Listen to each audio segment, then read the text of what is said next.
Hey YouTube, welcome back. Today we are celebrating Festivale in Animal Crossing, so I thought it would be fun to do another documentary style video and take a look at Festivale and the evolution of the event. Now, Festivale is an event that occurs in Animal Crossing and is based on the real world Mardi Gras event and the last day of Carnival. Typically, Pavé the dancing peacock stops by to host the event, whilst confetti fills the entire town or island. During the event there's lots of dancing, mini games and catching of colourful feathers depending on which version of Animal Crossing you're playing through. The ultimate goal of Festivale across all versions is to unlock and obtain furniture from the Festivale themed furniture set. Now, Festivale is a relatively new event compared to the age of Animal Crossing, as it wasn't introduced to the franchise until Animal Crossing Let's Go to the City on the Wii. During Festivale in Let's Go to the City, Pavé would stop by the town hall to host the event as you'd expect. However, the first iteration of Festivale was quite different to how the event plays out now in modern versions of Animal Crossing. The event itself was much more focused on playing mini games with villagers and earning candy, not too dissimilar to Halloween. The candy could then be handed to Pavé at the plaza and exchanged for limited time rewards. There were several mini games you could play with villagers, including imaginary soccer that saw the villager pretending to be a sports commentator acting out a football scene and asking the player if they'll kick or protect the ball. Rock, paper, scissors that saw a verbal version of the game where the villagers and players shout their answer. Coin toss that saw villagers flip a coin and ask the player to guess what side is facing up. What hand the candy is in, which is pretty self-explanatory, and saw villagers ask players which hand they're hiding candy in. And finally, sidekick or ESP test, which saw villagers thinking of a shape or a piece of fruit and the players having to guess correctly. Typically, if players guessed correctly a few times in these games, villagers would reward players with a piece of blue, green, red or yellow candy. You would need to collect multiple types of candy because Pavé requires 3 of the same colours in order to earn a prize. Another significant difference is the prizes the event had to offer.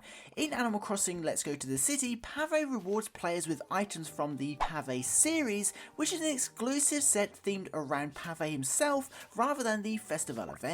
The Pavé series consists of Pavé-inspired feathered items and are of course based on interior furniture, given the items could only be placed inside homes in past games. An interesting fact about Festivale in Let's Go to the City is that Nintendo distributed some DLC during the event in 2010 that allowed players to obtain the Pavé clock, which was a bonus item distributed by the now discontinued Wii Connect 24 service. All in all, it was a pretty cool event. Of course, before I move on, I'd just like to thank Lulu Crossing for letting me use their Festivale footage. Lulu is generally one of the nicest creators you'll ever see or watch and uploads super cozy videos, so be sure to check out their channel. Now, once New Leaf released, Festivale was adjusted and the event was more of a combination of the original and modern versions of the celebration. Once again, Pavé would stop by the plaza to host the event, but this time instead of candy, required a variety of feathers including pink, red, blue, green, yellow, white, purple and rainbow feathers.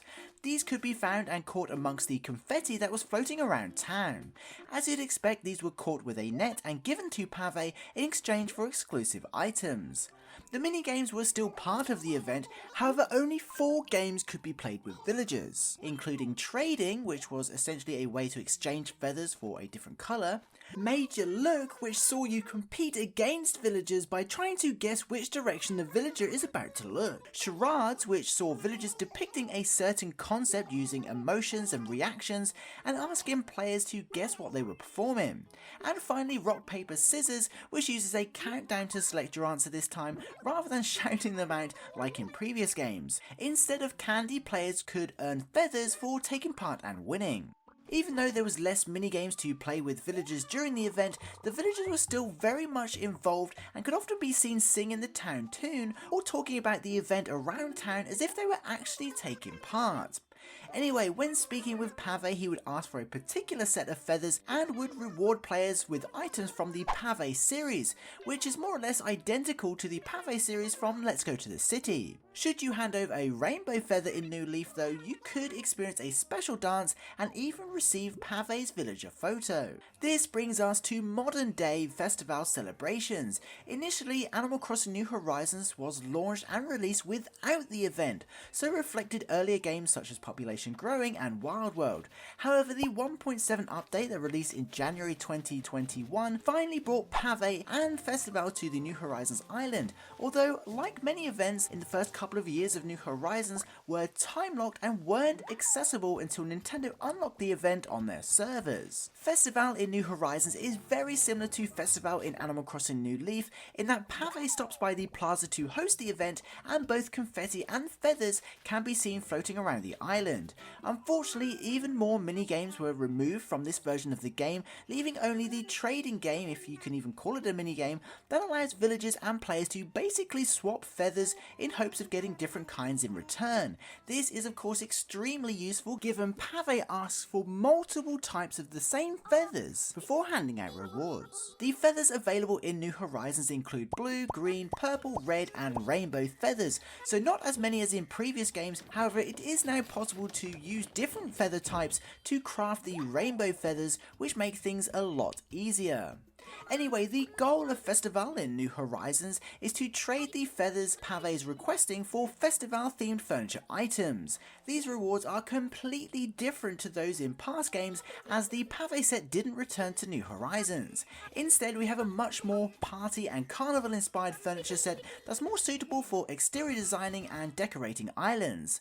Furthermore, the Festivale furniture series can be customized into a variety of different designs. Now, despite the lack of mini-games, the villagers are still pretty interactive during the Festivale event in New Horizons, as they can be seen dressing up and will of course perform a variety of Festivale dances much like Pavé himself. Now, the event itself sees even more new features such as being able to purchase and learn new reactions from the VIVA Festival reaction set, including Feeling It, Let's Go, VIVA and Confetti. These are available from Nook's Cranny in the lead up to the event. Furthermore, events are handled quite differently in New Horizons because Nook's Cranny also sells the Festivale furniture items in the weeks leading up to the event, which makes it easier to complete the set.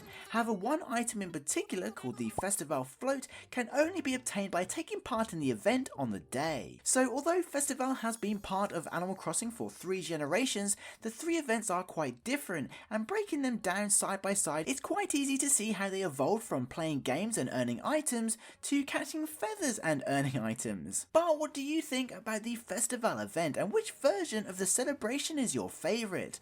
Be sure to let us know your thoughts in the comments below. Of course, thank you so much to all the patrons and channel members for supporting this content, and until next time, have an amazing day, stay safe, and I'll see you in the next one.